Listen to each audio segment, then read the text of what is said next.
Shall I come up with you or shall I stay?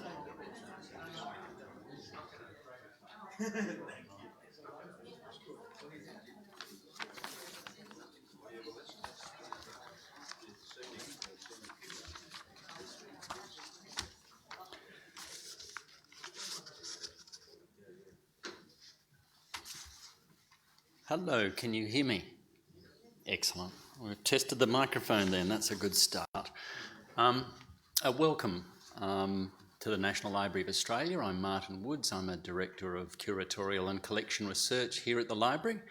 And I'd like to begin by acknowledging the Australia's First Nations peoples as the traditional owners and custodians of the land that we're on, and to pay respect to the elders past and present, and through them to all Australian, Aboriginal and Torres Strait Islander people here.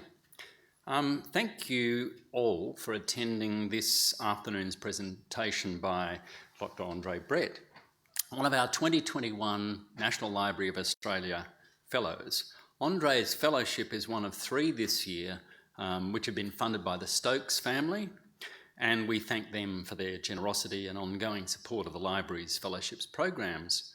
André is an honorary fellow at the University of Wollongong, where he held a postdoctoral fellowship from 2017 to last year. As you'll see, he is a versatile and accomplished historian of British settler colonialism experience in Australasia, and his research profile integrates political, economic, environmental, transport history, adopting a comparative approach to understanding similarities, differences, and exchanges between these settler societies.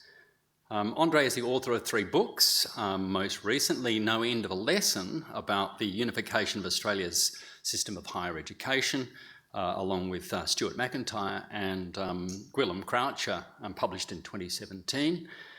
His 4th book, Can't Get There From Here, New Zealand's Shrinking Passenger Rail Network 1920 to 2020, is to be published later this year by Otago University Press. He's currently researching an enviro-economic history of railways in Australasia before World War I and a history of territorial separation movements in colonial Australia.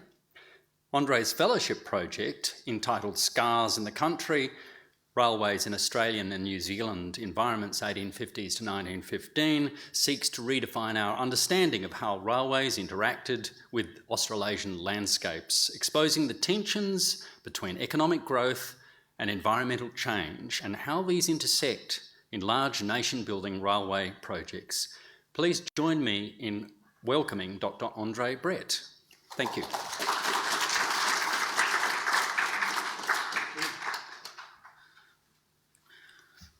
Kia ora koutou, and greetings everyone.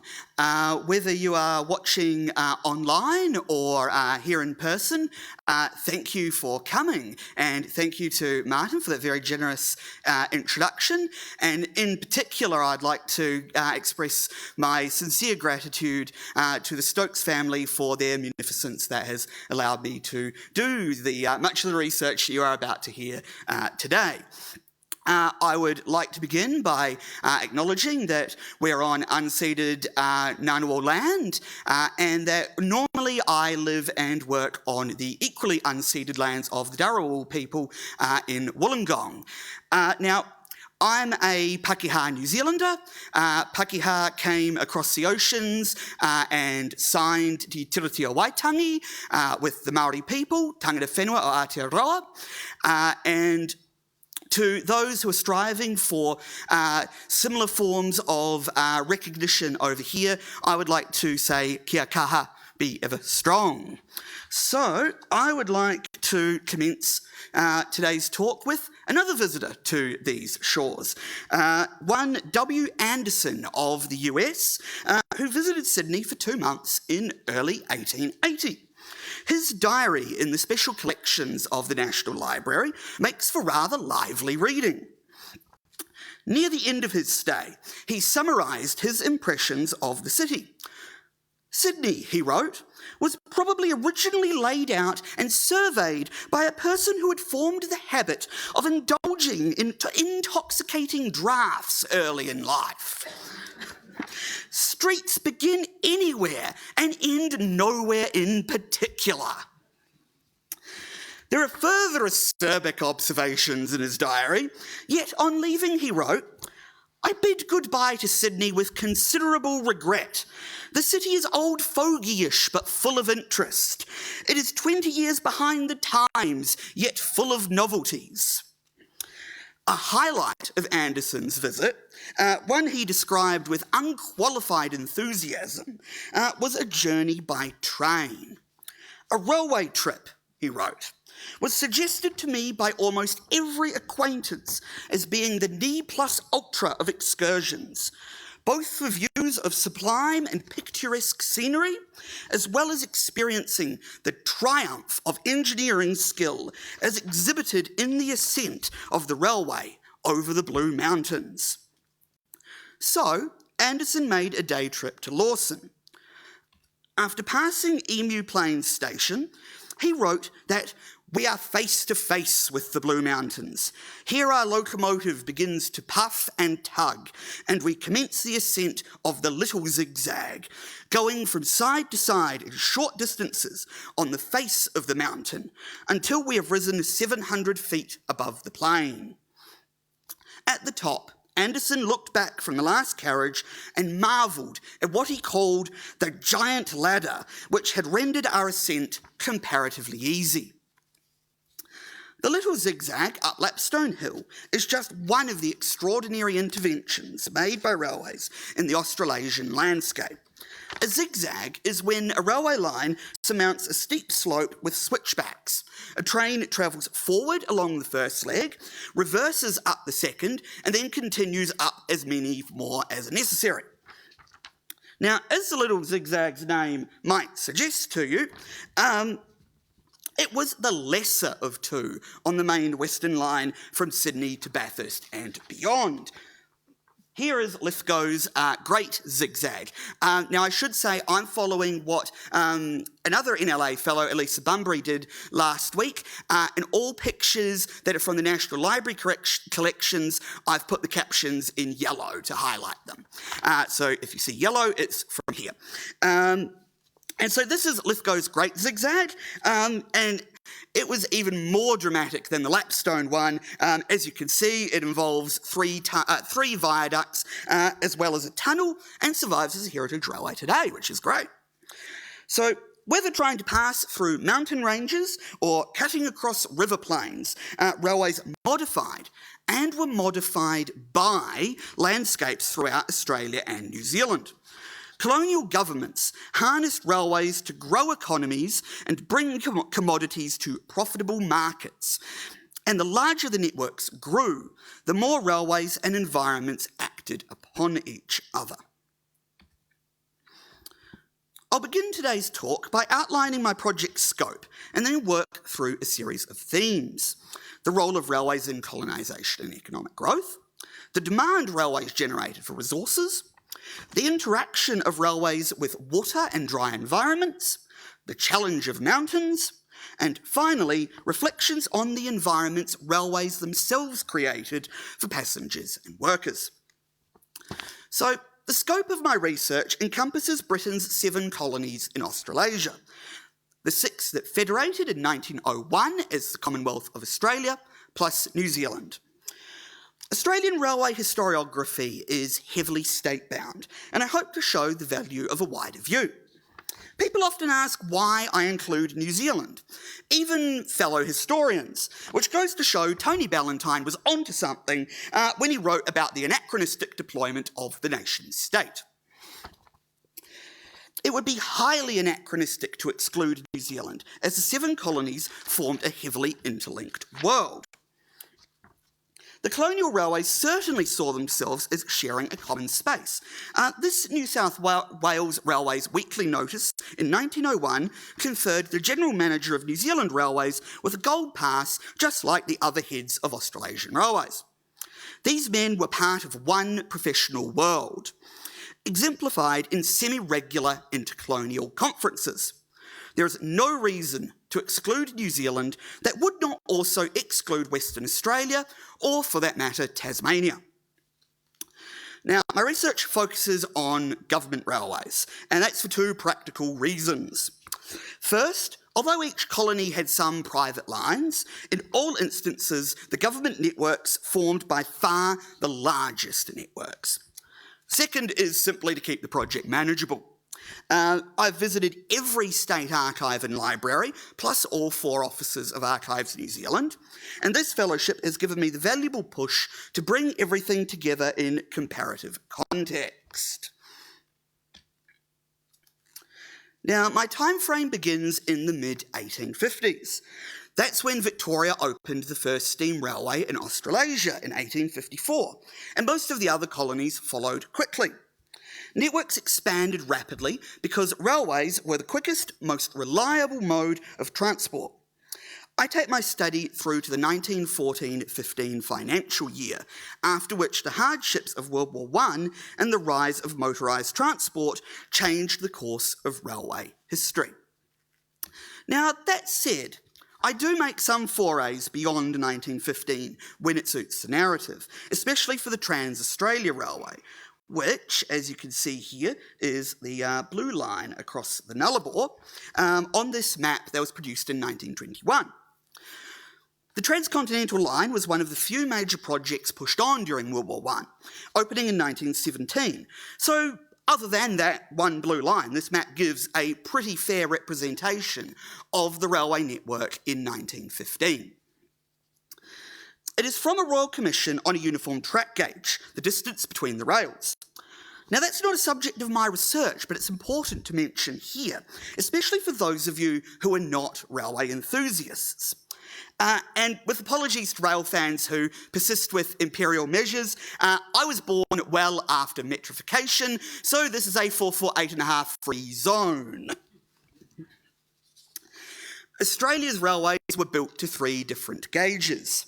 Why this occurred still excites debate among railway historians, but in any case, in the 1850s, Victoria and South Australia built to a broad gauge of 1600 millimetres, as you can see in the black down here. While New South Wales used international standard gauge of 1435 millimetres in the blue, and Queensland picked the narrow gauge of 1067 millimetres, all of these yellow lines.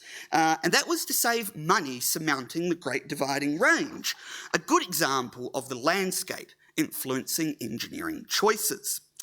Now, Western Australia and New Zealand followed suit with that narrow gauge. Tasmania started with broad before completely converting it to narrow, while South Australia became a muddle as this this enlargement should hopefully make clear. In pursuit of lower capital costs, it built narrow gauge lines in some regions while retaining broad in others, and then the Commonwealth chose standard gauge for the Trans-Australia Railway, leaving South Australia with 3 gauges. So this raises the Commonwealth's role.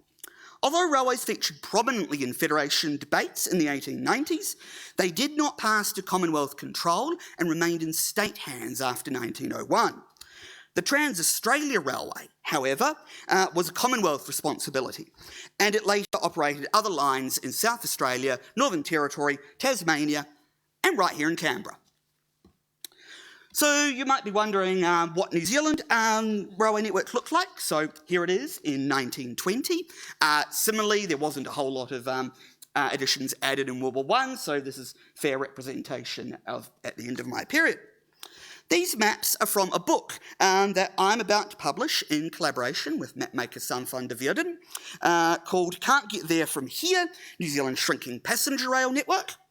And this is a taster of Sam's fine work. It will hopefully be on shelves in a few months later this year. My NLA research is going towards a book that shares its working title with today's talk, and I also hope that it might come to fruition sooner rather than later. Hello to any publishers who might be listening. So, I hope you're enjoying my slide transitions. They get more ridiculous as we go. I thought it would be a nice, fun little thing to do. So,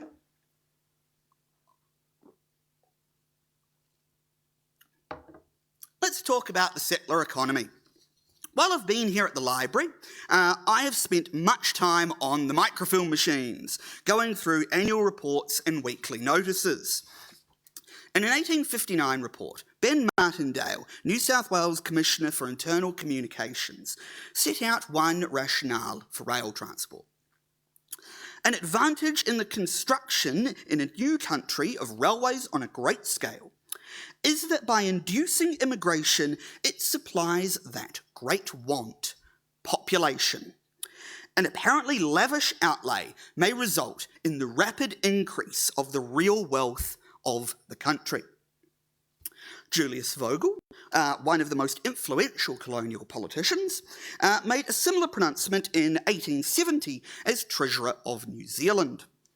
He told Parliament that the time has arrived when we must set ourselves afresh to the task of actively promoting the settlement of the country. And he set out a grand scheme to address what he called the great wants of the colony: public works in the shape of roads and railways, and immigration. He emphasised that these were inseparably united. So these quotes highlight the centrality of railways to colonisation. Indigenous peoples were usually dispossessed of their land before railways were approved, let alone built. But these lines were crucial to settlers occupying said land and exploiting it for economic gain. The colonising language of development went hand in hand with rhetoric of conquest, which has been enduring. The vanquished party is often depicted as an inanimate and sometimes difficult landscape. Books about the so-called railway conquest sometimes do not even mention Indigenous peoples. Yet, we're all, I imagine, familiar with the term terra nullius, and if settlers were to act on their belief that they could use the land better than its first inhabitants, they needed to link resources with markets. Land transport was expensive and onerous prior to the railway. If a product was perishable or heavy, it was uneconomic to produce beyond local needs. Even coastal regions struggled. Illawarra is not far south of Sydney, yet butter from its dairy farms often reached Sydney rancid in summer. The first railways, therefore, linked productive hinterlands with colonial capitals and export harbours. In some colonies, the network was highly centralised. New South Wales Railways radiated from Sydney and Newcastle, and Victoria from Melbourne and Geelong. Queensland's decentralised network, however, pushed inland from many places. South Australia had conflicting goals. Local interests of port towns feared that plans for trunk railways north and south of Adelaide would allow the capital to prosper at their expense, and sought connections to what they saw as their hinterlands. Port Pirie became one locus. Lines also ran inland from Port Augusta, Port Lincoln, Kingston and elsewhere. As a result, South Australia ended up with a circuitous, messy network. Now, railways between centres like Melbourne and Geelong could survive on commercial grounds, but those into lightly populated areas became known as developmental railways. In some colonies, a specific kind of cheaply built line was dubbed a pioneer railway. Now, this picture of the first train to Winton in central west Queensland in 1899 is a good example of a basic line built deep inland to locations home to only a few tens or hundreds of people, in the expectation it would stimulate growth. Alan Pendleton, Commissioner of South Australian Railways, explained in 1904 his state's policy to, quote, build lines of communication in order to open up area hitherto more or less inaccessible. No businessman can contend that private capital would ever have been obtained for the construction of these railways. This developmental mindset contributed greatly to public acceptance of government ownership. Charles Goodchap articulated it in 1881 as Commissioner of Railways in New South Wales. Each extension, as it is opened for traffic, assists in developing the resources of the interior of the country and promotes its settlement. Fresh fields for the profitable employment of labour.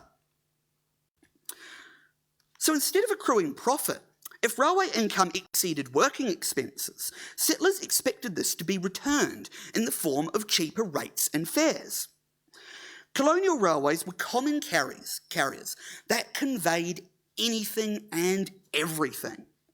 This train at Toowoomba Railway Station in about 1890 has wagons for diverse goods. When you start flicking through official notices from this period, you quickly notice special rates for all sorts of commodities, fresh fish to tallow, marsupial skins to domestic wines.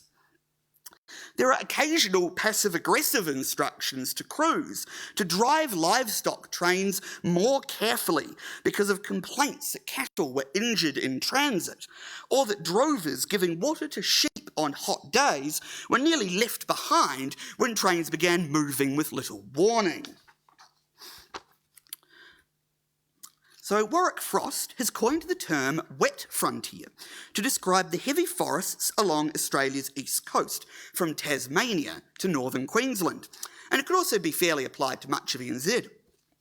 We often think of the frontier of settlement as steadily inching inland, but as Frost explains, heavy forests remained largely unexploited until the 1870s. Railways played a large role in crossing this frontier and clearing forests for farmland. It was only when a railway entered a forest that sawmills opened and timber carried to cities at a profit. Firewood cutters moved in and dispatched wagon upon wagon for use at industries and residences alike. Railways themselves created a need to cross the wet frontier, their voracious appetite for timber. Steam railways required all sorts of natural resources. Coal is perhaps most obvious. Oil of many kinds were used. And iron ore beneath Britain's surface became steel rails crisscrossing Australasia. Except in rare circumstances, one necessity of railway construction is sleepers. Rectangular supports laid perpendicular to the rails for the purposes of load distribution and maintaining the correct gauge. Now, if you look at tracks today, you'll often see concrete sleepers, but they're traditionally wooden. I have calculated that in peak years, Victoria alone laid over 500,000 sleepers from the 1880s to the 1920s. Most other colonies would have recorded similar numbers. Sleeper hewing formed a major industry that provided crucial income to forest communities when sawmilling declined during economic downturns.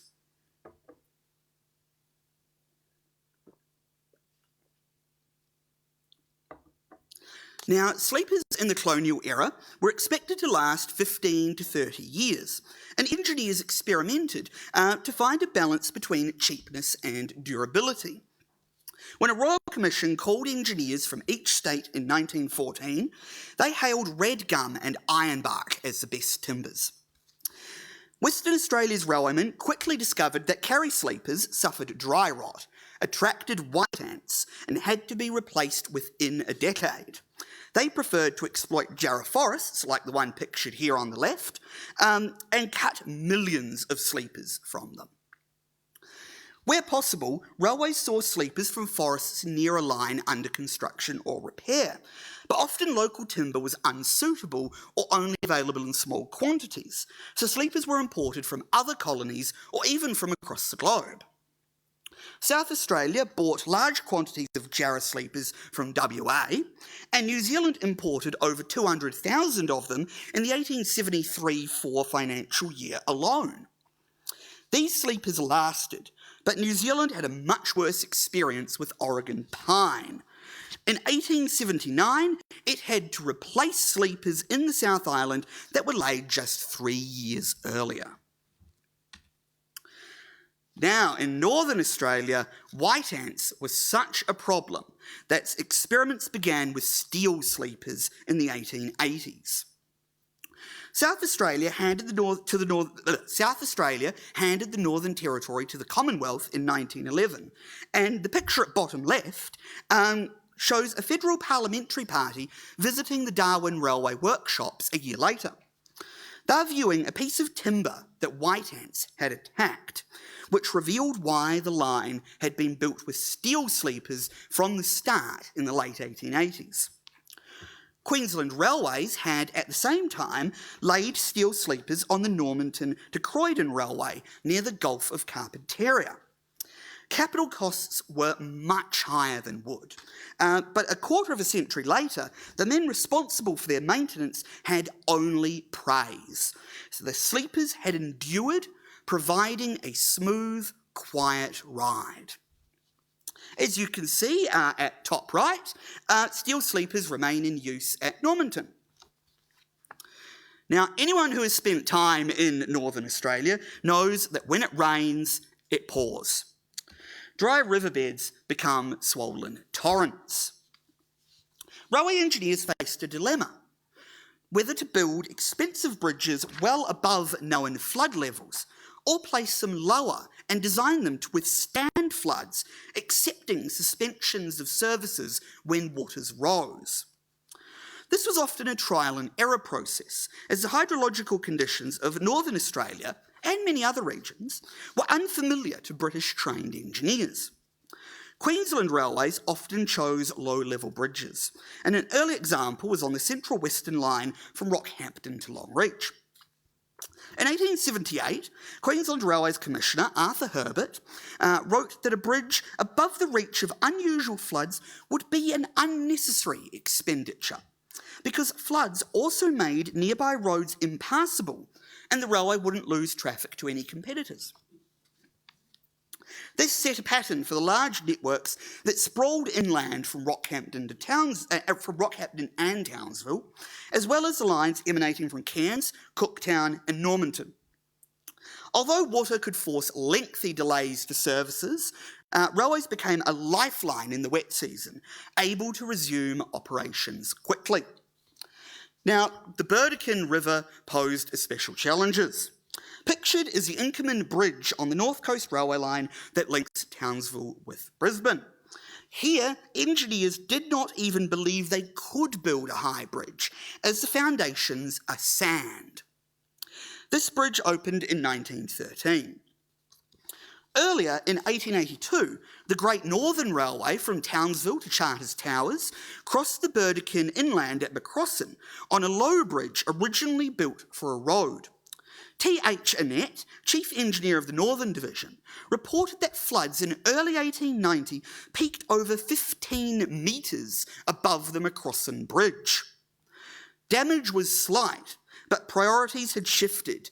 The action of the water every wet season was a costly nuisance, outweighing construction expenses. A high-level metal truss bridge at Macrossan opened in 1899. The Inkerman Bridge was also eventually replaced. Indian designs inspired a new bridge that rests on hollow concrete caissons sunk deep into the riverbed. It took a decade to build, opening in 1957, and is now recognised as a national engineering landmark. Now, we can't just focus on bridges when we're talking floods, as lengthy earthen railway embankments cut across floodplains. Nicholas Crane's Historical Geography of Britain describes entirely new linear habitats of railways as inducing what he calls topographic shock. The same was true down here, and early railways often underestimated the drainage requirements on our floodplains. Sometimes this was because of poor hydrological knowledge. Other times, insufficient funds meant capable engineers had to cut corners and wait for politicians to appreciate the consequences. As As I've gone through the annual railway reports, a common theme is the installation of additional culverts and flood openings on existing lines. Sometimes proactively, when far-sighted officials had the funds, but often only reactively. This is especially pronounced in the 1880s and 90s, as increasingly large networks started experiencing floods higher than any that had yet occurred during European occupation. Risks extended beyond just the damage to the railway. If floods devastated farms or towns, it could mean a collapse in goods output and diminished revenue. It was in the interests of railways to avoid scenes such as those throughout the South Island in July 1879, when a storm revealed how poorly new railways were drained. Livestock drowned in their thousands when embankments trapped rising waters. A correspondent of the Lyttelton Times gave a distressing account of cattle straining to keep their heads above water lineside near Kaiapoi, north of Christchurch. Now, these photos of culverts for construction of the Trans-Australia Railway suggest another theme: the challenge of constructing and operating railways in dry environments. Surveying and construction parties made much use of camels in this arid region. A.H. Campbell, a member of a surveying party in 1908, described the work in a letter to his mother.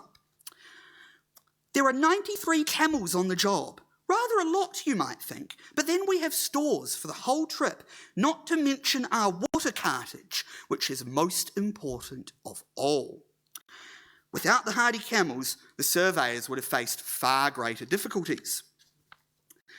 Once the railways opened, the water requirements shot up. Steam engines are thirsty. They get their motive power from boiling water, which is why they're often nicknamed kettles. Sometimes about half the weight of a train across the Nullarbor came just from water carried for the engine. Moreover, steam engines are picky beasts.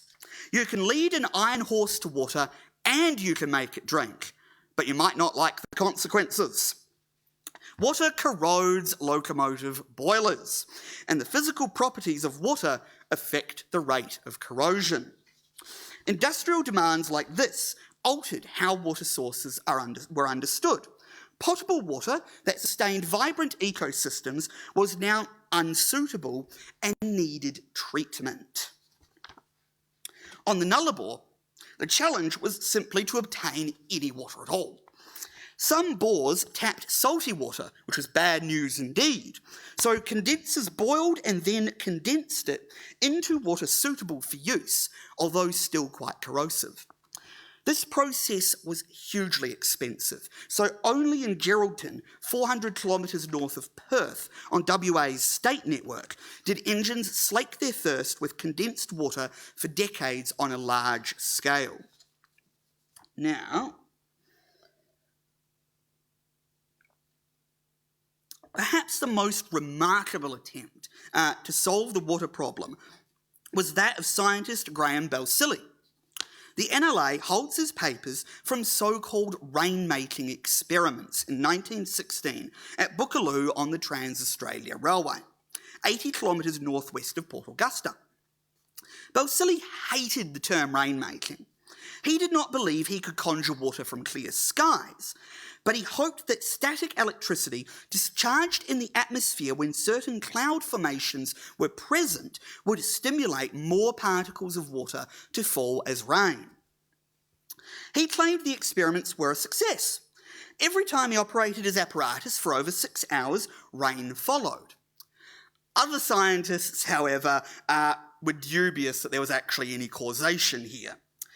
Balsillie's experiments ended in 1920 after ridicule from the press and politicians. So the land and climate forced railways to adapt, experiment and innovate. And let me take you from arid plains back to temperate mountains and the wet frontier. The cost of construction here was eye-watering. I said before that Australia's narrow gauge is 1,067 millimetres, but 2 government railways went narrower in a bid to save money in this rugged terrain. Victoria built 4 lines to 762 millimetre gauge. The earthworks required for even a cheap broad gauge line would have been prohibitive, but small trains of 762 millimetres could negotiate tighter curves and climb steep grades as they scrambled along hillsides in the Dandenongs, Otways and Gippsland. Tasmanian government railways went even narrower, 610 millimetres, from Zeehan on the west coast to the Williamsford mines. This spectacular line opened in 1896. The left-hand photo here depicts Montezuma Falls, which sometimes soaked trains with spray. In 1909, Bayer Peacock of Manchester built the world's first Garrett locomotive for this line, an articulated engine that could navigate tighter curves than rigid-framed counterparts while also being able to run on lighter and therefore cheaper track. Elsewhere, engineers stuck with the network's common gauge but chose special technology. These provide good examples of the international knowledge networks that Australasian engineers tapped. A line to the Mount Morgan mines near Rockhampton had a grade of 1 in 16.5, beyond the capabilities of conventional engines. So Queensland Railways employed the Abt rack railway system of Swiss engineer Karl Roman Abt. A toothed rail sat in the middle of the track, gripped by the cog wheels of specially built locomotives. The photo on the left shows the toothed rail, and a private line in Tasmania also used this technology. A reconstruction of it operates today as the West Coast Wilderness Railway.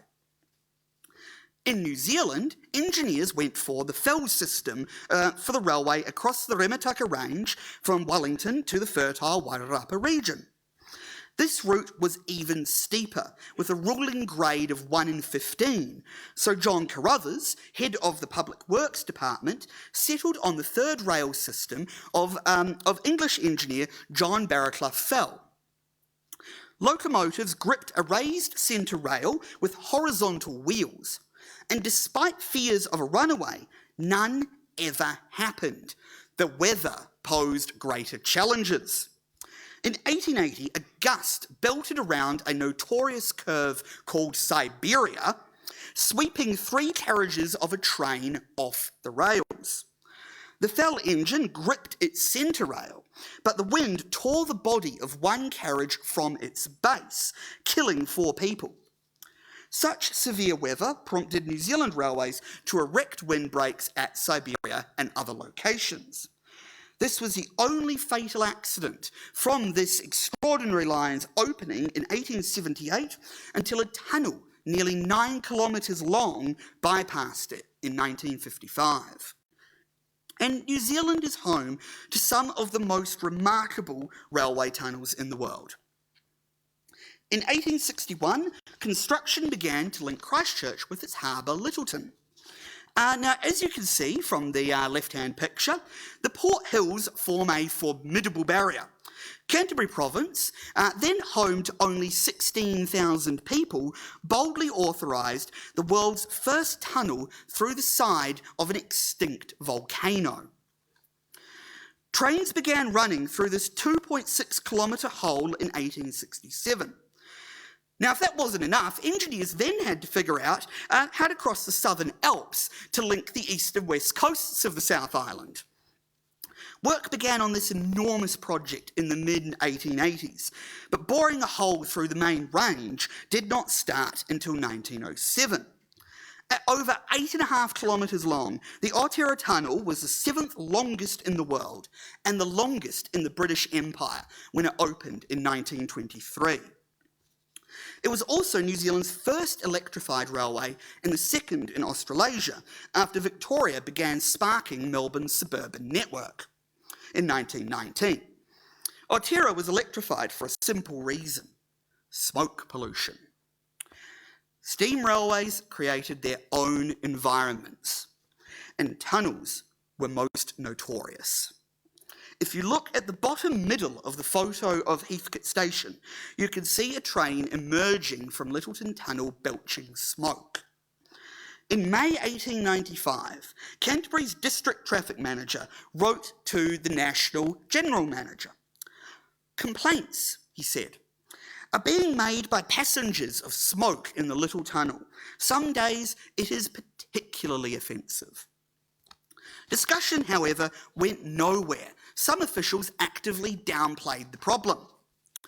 A newspaper editor in October 1909 lamented, "We have been patiently enduring the choking fumes in that tunnel and have put up with soiled raiment and sooty hands as the penalty of a trip to port." A month later, almost every Canterbury MP crowded into the office of the Minister of Railways. One after another, they described unpleasant trips. Despite assurances that the matter would be taken seriously, the date on this photo, 1919, might have clued you into a succession of delays. The tunnel wasn't electrified until 1929. So it's hard to overstate. Oh, my graphics have somewhat failed me. That little insert was meant to bounce in quite spectacularly later, but no matter. It is hard to overstate how significantly steam engines have modified the environment around them, especially along main lines and near bustling city terminals. This photo of Brisbane's Roma Street station in 1890 is a great example. So if you look closely at the road bridge in the inset, you can see all of the soot that is accumulated on it, and I should note that the railway under it opened only a year beforehand. So within a year, the soot has become thick and unmistakable. Steam engines caked everything around them in grime. So, okay, whatever. Let's see what, oh, that's a good transition. All right, imagine living line side. In Dunedin, one person wrote in 1907 to inform their local MP that it is something terrible to live near a railway yard, as we cannot get a bit of washing clean or keep our windows tidy. They signed themselves a sufferer. Residents near Christchurch's Addington workshops petitioned for relief from smoke continually belched forth from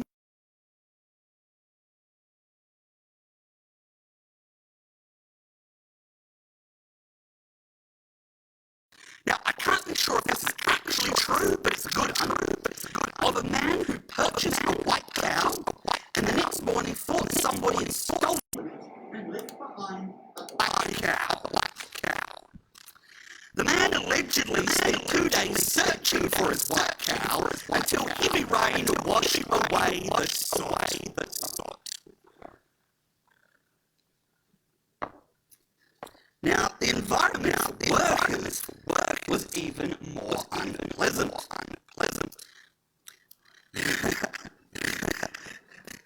The NLA holds copies of the New South Wales Railway and Tramway Review, a monthly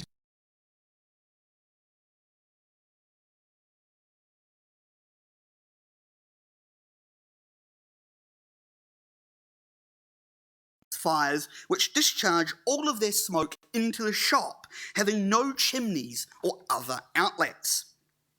The anonymous scribe suggested that if hogs were kept in it, they would be thought too valuable to poison in such a manner, but of course workmen are of no value. The staff at Petone workshops near Wellington must have felt similarly, as they secured an MP's help to resolve their complaints in February 1906. He found the men in the woodworking department had severe nasal and throat problems from dust and believed this had caused a recent death.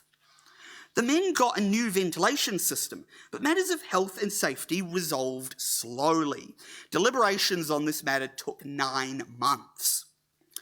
Queensland, meanwhile, upgraded its Ipswich workshops around 1903, but a new woodworking shop was built without its planned ventilation. This wasn't installed until December 1909.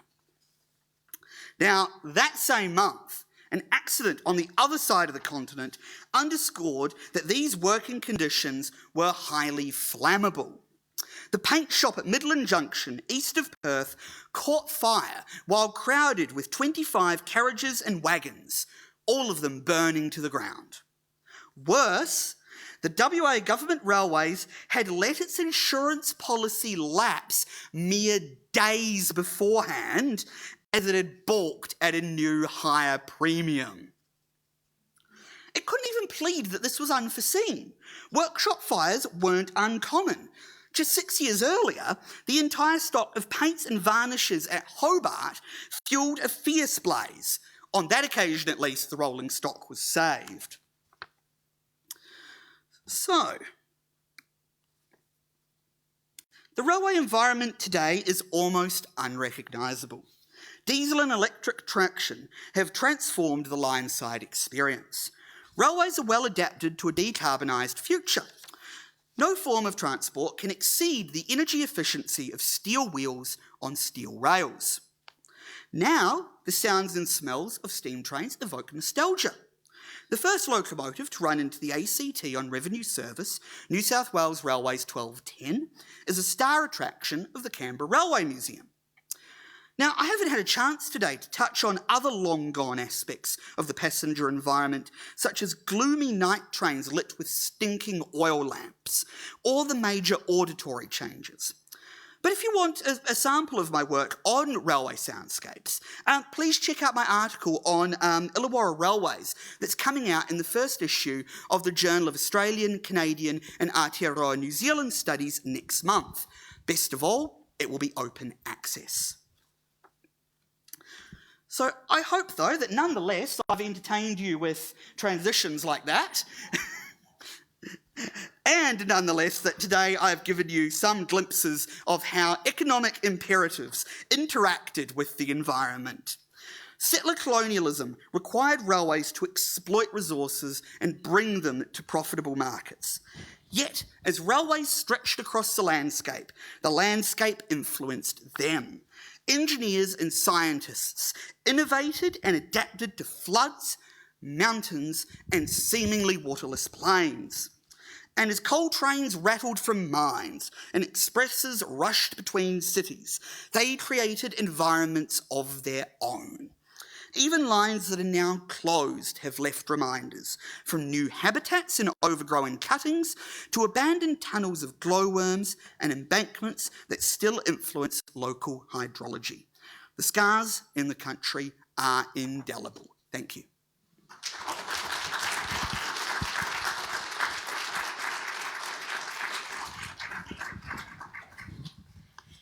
Thank you, Andre. We have time for some questions. I'm sure they've raised a few in your minds as they have in mine. So we've got a microphone, so please wait for the mic to be given to you so that we can record the conversation. Thanks. A very interesting talk. Thank you. As you are aware, with the rise of road transport, railways became more and more unprofitable. Were they ever profitable for state governments, or am I asking the wrong question? Were they just meant to be infrastructure development and to be subsidised over the period by state governments? I think it's partly, six of one and half a dozen of the other. That certainly there were some lines that were profitable until road transport intervened. There were others that were not expected to be profitable or not for years or even decades. And they were very much built on the idea that this was state aid to enable Europeans to settle more densely on land and for them to develop profitable industries, so they were kind of expected to be indirectly profitable, that the expenditure would be returned through taxation, through other forms of government revenue, and through simply stimulating economic and population growth. One of the big problems, however, is that often railways were planned on this idea that they would somehow benefit from the improved land values alongside them, but measures to return some of those increased values were removed by politicians. New Zealand has an especially notorious example of this, where the provincial governments who made stacks of cash from selling their lands absolutely just jumped up and down when the central government proposed that it would take some of the increased value to cover the costs of the railways. And that's why Vogel's scheme of 1870 did not prove to have the financial returns that Vogel intended. His safeguards were all destroyed. And so, yeah, that you can find similar examples through Australia. The commissioners often complain that the Lands Department should be required to pay us some sort of annual sum because they're benefiting from improved land values, but often didn't happen. So that was the American system, didn't they? They provided land for the building of the railway system. They had the land grant railways, where they gave land to private companies. And those private companies then built the railway line, sold the land, and the intention was that they would profit from the sales of the land, company towns, things like that. You've done some very extensive research on your subject, and I'm wondering whether you have looked further on workshops. You know, I noticed you mentioned the workshops in Christchurch. Have you looked at the Redfern workshops there in the building of the wooden carriages? Does that subject encompass your research? Yes, I've got some material on Redfern. I haven't had the opportunity to go in detail yet through that material, the construction of the Everley workshops and all of that. But certainly, from some of the material I've seen from other workshops as well, like Newport in Victoria, you see there's all kinds of reports that they generated on the voracious appetite for timber. I talked about the sleepers, but I could have easily talked about bridges, about station buildings, or about carriages, trying to find, the most durable timbers, the amount of timber they cut out of forests to manufacture at these workshops, and the conditions of those workshops. The dust just in the woodworking shops just seems almost unbearable, and the lack of ventilation provided seems almost inexcusable.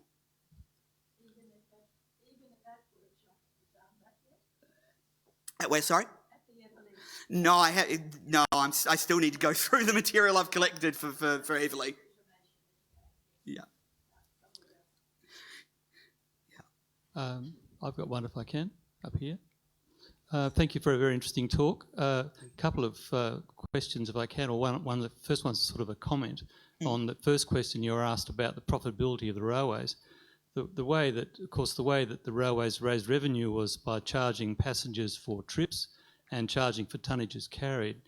And it seems to me it's always been very iniquitous. The charges for road use have never been like that. You've never had to pay. You've never had to pay every time you sat in your car and driven from A to B, and you've never had to pay for the tonnages you carry. So it seems to me there's always been a sort of very much a schism in the funding models between road transport and rail. For sure. I mean, the question of do the railways pay could always be easily responded with, do the roads? Yes, exactly. My question is, you made the comment early on that the decision about gauges in the various states was based rationally on, or you suggested it was based rationally on geography and topography, and that narrow gauges were used in places where long distances and low availability of timber and things like this were relevant. That's probably true in the case of narrow gauge, but there's a classic story, of course, in the case between Victoria, South Australia on one hand and New South Wales on the other, that perhaps it was due to the particular heritages of the chief engineers in the systems, and how the New South Wales Railways had first appointed a Irish engineer who favoured broad gauge. Yes, I mean, I'm kind of trying to avoid getting into the gauge debate, because I know there are other railway historians who are far more expert on that than me already. Certainly, yeah, I think in a lot of the engineering choices that were made, be that track gauge or loading gauge, or whether to use timber or steel for bridges, some of it were, perfectly rational decisions made on the basis of anticipated cost and revenue, or influenced by the landscape that they were dealing with, and others were based on other factors, on who had trained an engineer who came out to Australia, on various preconceived notions. I mean, Victoria, New South Wales and South Australia, I mean, it's ended up in a perfect mess. But I think the thing to remember is that in the 1850s and 60s, many people didn't really think that much about the railways, that the railway networks would meet, or that if they did, that the change of gauge wouldn't be a big deal. They were building railways to exploit nearby hinterlands to port. They weren't so much thinking about travelling by train from, let's say, Adelaide to Brisbane, or, Sydney to Perth. You had coastal shipping for that. And so it was only, once railways proved, their superiority, that they were not just, quicker, but also more reliable than ships subject to the vagaries of tide and weather, that it was obvious that, you're going to link Sydney and Melbourne.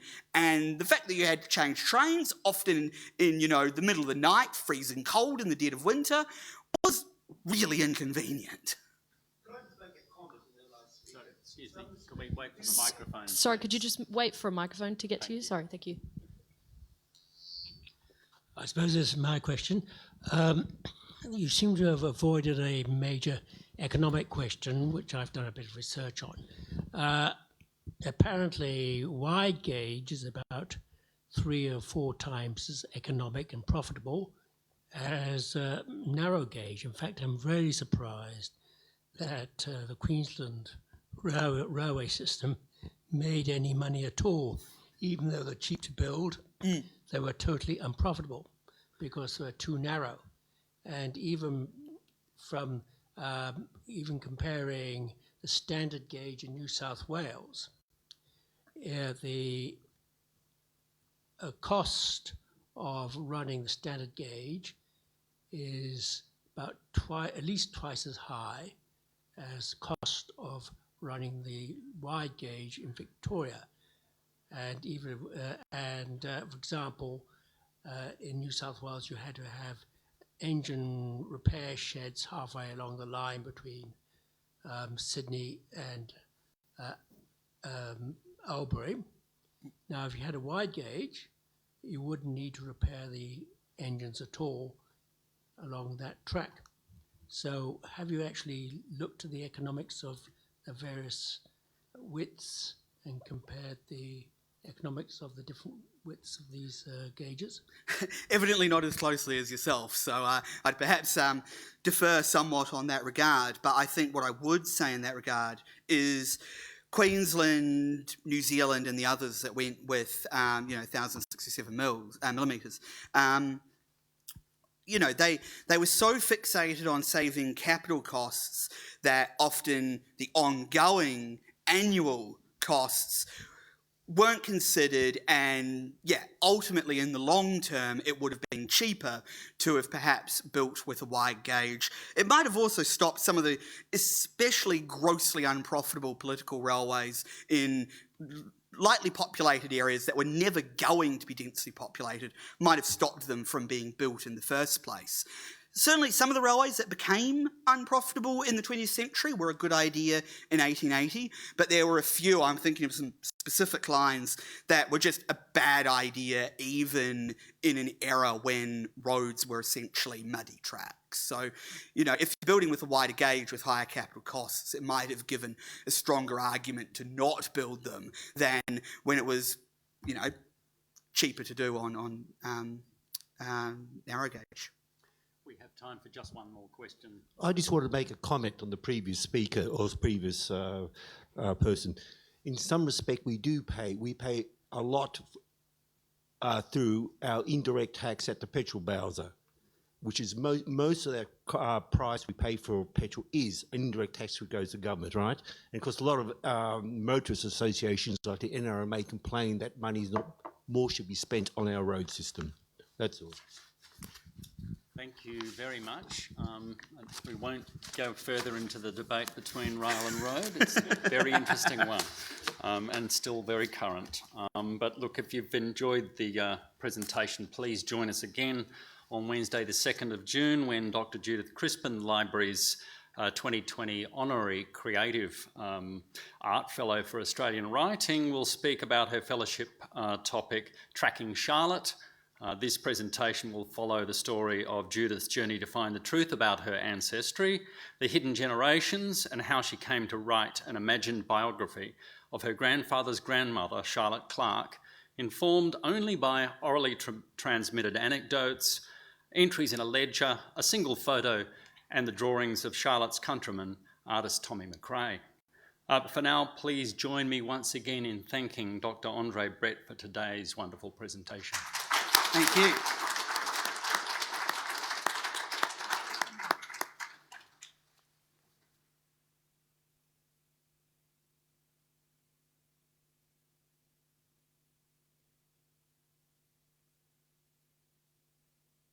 Absolutely.